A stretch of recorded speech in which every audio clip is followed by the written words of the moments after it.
Breaking news చూస్తున్నాం. Operation Sindoor లో కీలక అప్డేట్ బయటకు వచ్చింది. ఈ వైమానిక దాడిలో ఉగ్రవాది మసూద్ అజర్ కు పెద్ద షాక్ తగిలింది.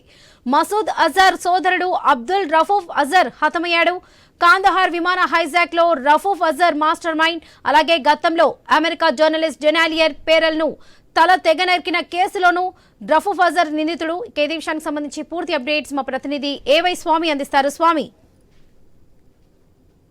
మొన్న భారత విడుదల జరిపినటువంటి ఆపరేషన్ సింధూర్ లో పాకిస్తాన్ లో అంతర్గతంగా ఉన్నటువంటి బలవాన్పూర్ లో జరిగినటువంటి దాడుల్లో మసూద్ అజర్ సోదరుడు రఫూజ్ అజర్ చనిపోయినట్టుగా ఆర్మీ ఉన్నత వర్గాలు ధృవీకరిస్తున్నాయి.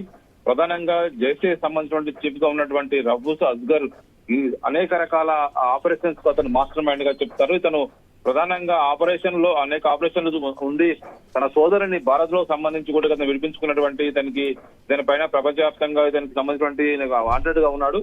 ప్రధానంగా ఇతనితో పాటు ఈ దాడుల్లో మరో 14 మంది మసూద్ అజర్ కుటుంబ సభ్యులు కూడా ఎయిర్ స్ట్రైక్ లో చనిపోయినట్టుగా కూడా గుర్తించారు. గతంలో 1999లో IC-814 విమానాన్ని హైజాక్ చేసి కాందహార్ లో దాన్ని పెట్టి ఆ జైల్లో ఉన్నటువంటి మసూద్ అజర్ ని విడిపించడంలో ఇప్పుడు రఫూజ్ అప్పట్లో కీలక పాత్ర పోషించారు. ఆ తర్వాత ఒక పార్లమెంట్ మీద అటాక్ కావచ్చు, పఠాన్ కోట్ అటాక్ కావచ్చు, ఇలాంటి వరుసగా అనేక అటాకుల్లో ఇతన్ని మాస్టర్ మైండ్ గా చెప్తూ ఉంటారు. ఇతను ఒకవైపు మసూద్ అజర్ కి ఇతను ఒకవైపు సంబంధించి అన్ని రకాల తానే వివరిస్తూ ఉంటుంటాడు.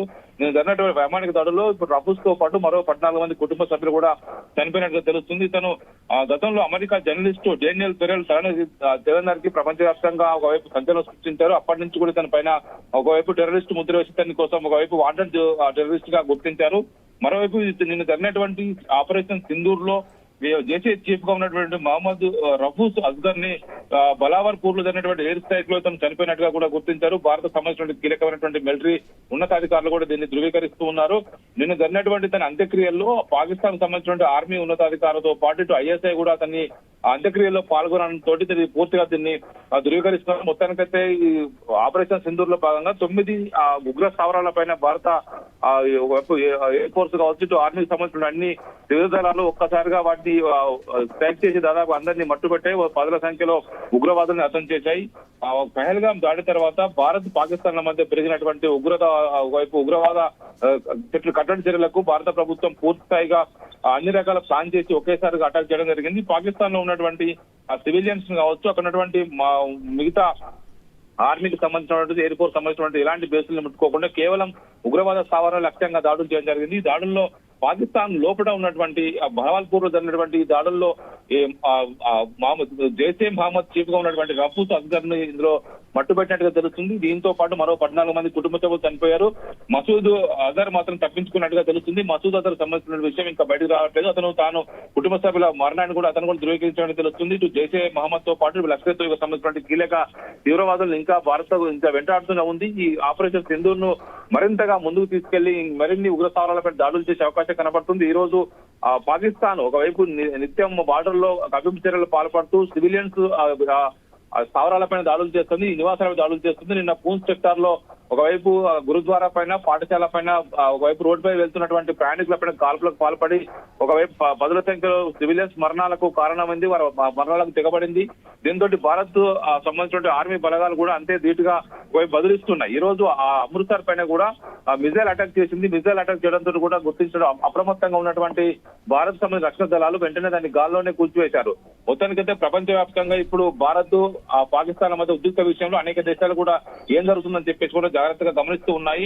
గతంలో ఒకవైపు కాందహార్ హైజాకింగ్ లో కీలకంగా ఉన్నటువంటి ఈ రఫూజ్ అజ్గర్ తన సోదరుని వినిపించుకొని గత 2 దశాబ్దాలుగా అనేక భారత జరిగిన నిశాబ్ద ఘటనలకు, టెర్రరిస్ట్ అటాక్లకు అతన్ని మాస్టర్ మైండ్ గా చూపిస్తున్నారు. ఇప్పుడు అతన్ని భారత భద్రతా దళాలు మట్టుబెట్టాయని తెలుస్తుంది. వరలక్ష్మి.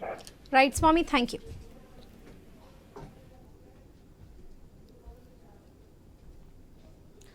పాకిస్తాన్ పై ఆపరేషన్ సింధూరే కాకుండా వాటర్ స్ట్రైక్ కూడా కొనసాగిస్తుంది భారత్. సింధు జలాల ఒప్పందం నిలిపివేసిన తర్వాత పాకిస్తాన్ కు ఎలాంటి ముందస్తు సమాచారం ఇవ్వకుండానే కీలక నదుల నుంచి నీటిని విడుదల చేస్తుంది, ఆపేస్తుంది కూడా. ఇక దీంతో పాకిస్తాన్ లోని చినాబ్ నది పరివాహిక ప్రాంతాల్లో గగ్గోలు మొదలైంది.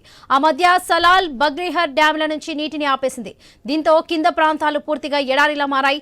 తాజాగా ఎగువ ప్రాంతాల్లో భారీగా వర్షాలు కురుస్తుండటంతో పాకిస్తాన్ కు చెప్పకుండానే చినాబ్ నదిపై ఉన్న బగ్లిహర్ సలాల్ డ్యాం గేట్లు ఎత్తేసింది. దాదాపు 5 గేట్లు ఎత్తి భారీగా నీటిని కిందకు విడుదల చేసింది.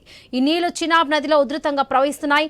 రియాసీ నుంచి పాక్ భారత్ బోర్డర్లోని అక్నోర్ దగ్గర పాకిస్తాన్లోకి ప్రవేశిస్తుంది. ఈ ప్రాంతంలో ఆకస్మిక వరదలు ముంచెత్తుతున్న పరిస్థితి నెలకొంది.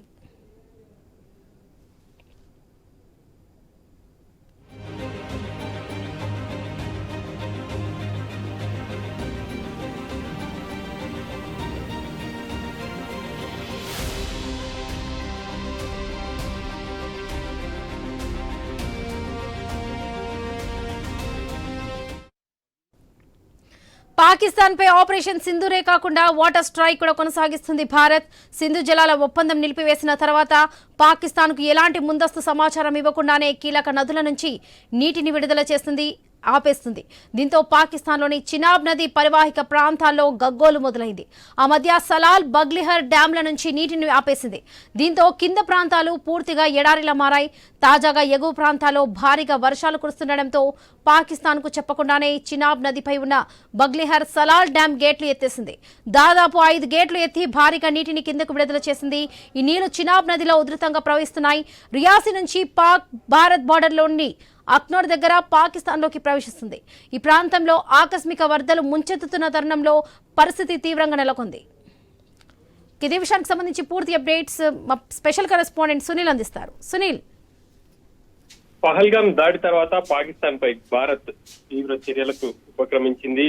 ఇక ఒక్కొక్కటిగా ఆ దేశంతో సంబంధాలు పెంచుకునే విధంగా భారత్ తన ప్రయత్నాలు అయితే ముమ్మరం చేసింది. కేంద్రంలోని మోడీ సర్కార్ మొదటగా కేబినెట్ సమావేశం ఏర్పాటు చేసింది. ఆ సమావేశం తర్వాత ఇక సింధు జలాలను పూర్తి స్థాయిలో పాక్ కి నిలిపివేశారు. 1961లో వరల్డ్ బ్యాంక్ మధ్యవర్తిత్వం వహించి ఈ సింధు విడుదల చేసే విధంగా అప్పట్లో నెహ్రూ ఒప్పందం కుదుర్చుకున్నారు. ఇక ఆ సింధు జలాలను పూర్తిగా నిలిపివేశారు.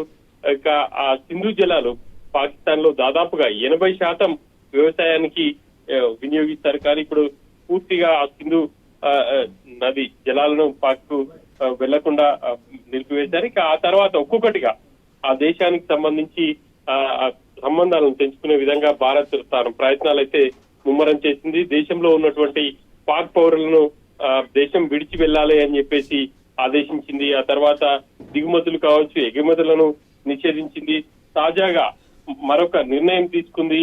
ఇక బగ్లిహర్ సలాల్ జలాశయాల ఎత్తివేతకు సంబంధించి మోడీ నిర్ణయం తీసుకున్నారు. ఇక ఈ ప్రాజెక్టుల గేట్లు ఎత్తివేయడంతో ఇప్పుడు ప్రస్తుతం పాకిస్తాన్ లో వరద పారుతుంది.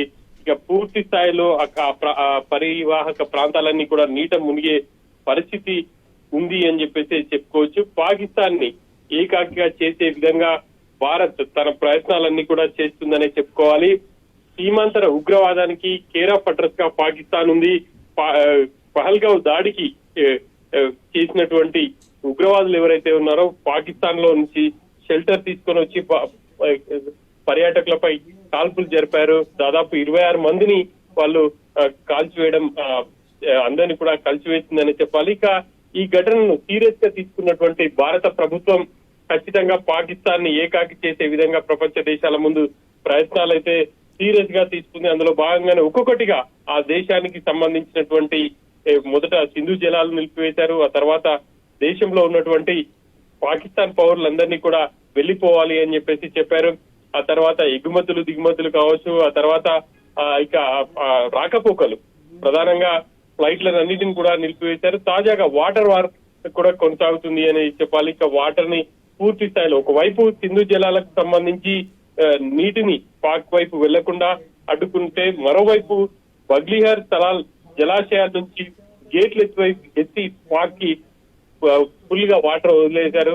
ఈ క్రమంలో పాకిస్తాన్ లో వరదలైతే తీవ్రత ఎక్కువగా ఉంది. అక్కడ చాలా మంది నష్టపోయే, అక్కడ ఇబ్బందికరమైనటువంటి పరిస్థితులు అయితే ఉండే అవకాశం ఉంది.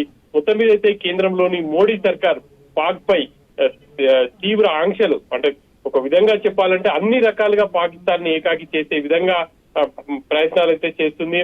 అందులో భాగంగానే నేను ఆపరేషన్ సింధూర్ కూడా స్టార్ట్ చేసింది. సింధూర్ 2 కూడా ఉంటుంది అని చెప్పేసి తెలుస్తుంది. ఇక మరి పాకిస్తాన్ పై సీమాంతర ఉగ్రవాదానికి స్వస్తి చెప్పేంత వరకు కూడా పాకిస్తాన్ పై భారత్ తన పోరు కొనసాగుతుంది అని చెప్పేసి కూడా ప్రధాని మోడీ ఉద్ఘాటిస్తున్నారు Varalakshmi. Right Sunil, thank you. Pakistan కు భారత్ మరో జలకిచ్చింది. Lahore Pak air defence system ను ధ్వంసం చేసింది. ఇక పాక్ ఎయిర్ డిఫెన్స్ రాడర్లకు చిక్కకుండా ఇండియన్ మిసైల్స్ టార్గెట్ రీచ్ అయింది. ప్రతీకార చర్యగా పాకిస్తాన్ భారత్ లోని 15 నగరాలను టార్గెట్ చేసింది. అయితే పాక్ క్షిపణులను భారత రక్షణ వ్యవస్థ సరిహద్దులోనే కూల్చివేసింది.